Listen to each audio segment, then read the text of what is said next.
बिस्मिल्लाहिर्रहमानिर्रहीम। नाज़रीन सामीन अस्सलाम वालेकुम। मैं doctor Manzoor Hussain Malik eye surgeon Al-Shifa hospital Bahawalpur से बोल रहा हूँ। मैं आज आपको एक केस दिखाऊंगा।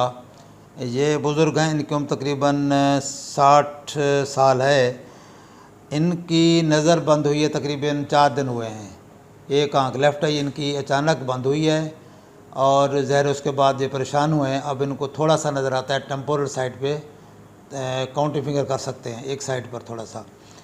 तो इनका मसला ये है कि इनको जब हमने देखा है इनका पर्दा, तो इनकी जो सेंट्रल रेटिन आर्टरी है जो कि पर्दे को सप्लाई करती है, जो नज़र का बिनाई का पर्दा जो है उसको सप्लाई करने वाली जो बड़ी आर्टरी है उसकी एक्लूजन हुई है। उसके अंदर कोई दाना आ गया है क्लाट का, जिससे वो बंद हुई है और उससे एरिया ऑफ सप्लाई जो सारा उसका है वो बंद होने से इनकी नज़र अचानक ख़त्म हुई है।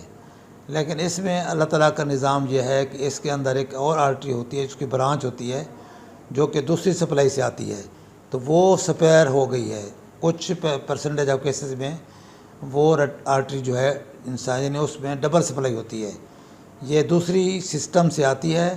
ये जो रेटिन आर्टरी है ये और सिस्टम का हिस्सा है, तो दूसरे सिस्टम के हिस्से से आने वाली जो सिलियोरेटिन आर्टरी है वो स्पेयरिंग की वजह से इनकी साइड पे नज़र आता है इनको, और सामने से नज़र नहीं आता। तो अब इनकी जो वजूहात हैं उसमें सबसे बड़ी वजह तो ब्लड प्रेशर है। इसके अलावा खून का गाढ़ा होना जिसमें प्लेटलेट्स इकट्ठी होकर क्लाट बनकर वो सप्लाई को रोक देती हैं बाज़ औक़ात।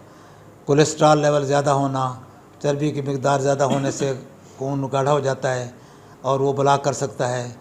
इसके अलावा बाज़ औक़ात कोई दिल की बीमारियां हों तो उसकी वजह से वहाँ से क्लाट निकलते हैं और बड़ी आर्टरी में से गुजर जाते हैं, छोटी आर्टरी में फंस जाते हैं और आगे वो ब्लॉक कर देते हैं। तो ये सारी चीज़ें इनकी इन्वेस्टिगेट की गई हैं। तो इनको जो मेन मसला है, एक तो इनको ब्लड प्रेशर ज़्यादा था। उस दिन जब इनको अटैक हुआ है उस दिन इनका सिस्टोलिक ब्लड प्रेशर था 210। तो मेन वजह तो इनकी ब्लड प्रेशर था, जिसकी वजह से इनकी रगें जो हैं वो सिकुड़ गई हैं और क्लाट उसके अंदर फंस कर और वो आगे सप्लाई बंद की है। हमने तस्वीर भी ली हुई है, आप व्हाट्सएप पे उस पर चैनल पे लगा देंगे। जो इनके हमने पर्दे की तस्वीर ली है उसमें आप देख सकते हैं कि जो सेंट्रल पार्ट ऑफ रेटिना जो मैकुला के इर्द गिर्द है वो सारी सप्लाई बंद है और वो खुश्क और वाइट हो चुका है।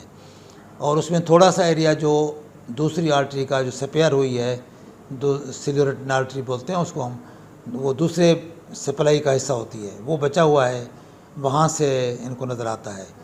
तो अब दूसरी जो वजूहात हैं इनकी, वो अभी कुछ टेस्ट हो रहे हैं। एक तो दिल का टेस्ट होगा, इकोकार्डियोग्राफी, ईसीजी वगैरह, वो भी टेस्ट दिए हुए इन्होंने, वो होपफुली वो ठीक होंगे। लेकिन इनका जो कोलेस्ट्रॉल लेवल है वो ज़्यादा है, कोलेस्ट्रॉल लेवल ज़्यादा है और दूसरा मेनली इनका ब्लड प्रेशर। ये दो मेन वजूहात थी जिसकी वजह से इनको ये मसला इनका बना है। तो अब ये कहने की और जो आपसे नसीहत और जो आपसे रिक्वेस्ट है वो ये है कि हम लोग चेकअप नहीं कराते अपना। यानी अब इनको उम्र 60 साल है, 40 साल के बाद 50 में 55 में 60 तक इन्होंने चेक ही नहीं कराया। अपने आप को चेक कराना चाहिए, ब्लड प्रेशर ख़ास तौर पर देखना चाहिए।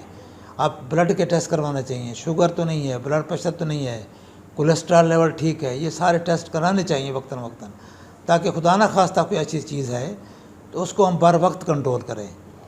लेकिन जब अगर हम ऐसा नहीं करेंगे तो अचानक फिर मसला बन जाता है। अब ब्लड प्रेशर की वजह से खुदा न खास्ता कुछ भी हो सकता है। अब ये एक तो ये वजह बनी है, बाज़ औक़ात फिर कोई फालज हो जाता है, कुछ और हो सकता है। इसलिए ये चीज़ें ज़रूरी हैं कि बंदा यानी 40 साल की उम्र के बाद, वैसे तो हर उम्र में एज में, लेकिन 40 के बाद इस तरह के जो टेस्ट हैं वो इंसान वक्तन फ़क्तन कराता रहे और अपने आप को फिट रखे, ताकि खुदा न खासा ऐसी कोई बीमारी इनमें से है तो उसका इलाज करके अपने आप अपनी सेहत की हिफाजत करे और अपनी सेहत को महफूज रखे। तो ये इन्फॉर्मेशन आपको देते हैं ताकि ये जो इन्फॉर्मेशन है इससे आप अपनी सेहत का ख्याल रख सकें, और आपसे गुजारिश होती है कि ये इन्फॉर्मेशन दूसरे लोगों से भी शेयर करें ताकि ज़्यादा से ज़्यादा लोग इससे फ़ायदा हासिल कर सकें। अस्सलामु अलैकुम व रहमतुल्लाह।